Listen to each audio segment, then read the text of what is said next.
شارع نور جہاں پولیس نے street crime کی درجنوں وارداتوں میں ملوث 3 ملزمان کو گرفتار کر لیا۔ ایس ایچ او شارع نور جہاں آفتاب عباسی کی انتہائی مطلوب گروہ کے خلاف دبنگ کارروائی۔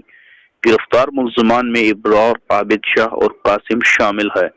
شارع نور جہاں پولیس نے گرفتار ملزمان کے قبضے سے اسلحہ، لیپ ٹاپ، موبائل فون اور نقدی رقم برآمد کر لی۔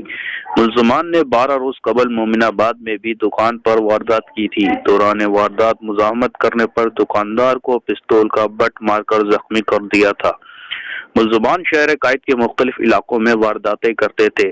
گزشتہ ماہ قصبہ موڑ پر سریے کی دکان میں ڈکیتی کی واردات کی تھی، جس پر دکاندار نے بہادری کا مظاہرہ کرتے ہوئے ایک ملزم کو فائرنگ کر کے ہلاک کر دیا تھا۔ ملزمان کی فائرنگ سے دکاندار زخمی ہو گیا تھا۔ پولیس کا کہنا ہے ملزمان بینک سے رقم لے کر نکلنے والے لاتعداد شہریوں کو لوٹ چکے ہیں۔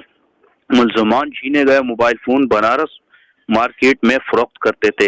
ملزمان نے سائٹ اے میں بھی کمپنی کیشیئر سے 3 لاکھ روپے چھیننے اور کراچی کے مختلف علاقوں میں سینکڑوں وارداتوں کا بھی اعتراف کیا ہے۔ شارع نور جہاں پولیس نے گرفتار ملزمان کے خلاف مقدمہ درج کر دیا ہے۔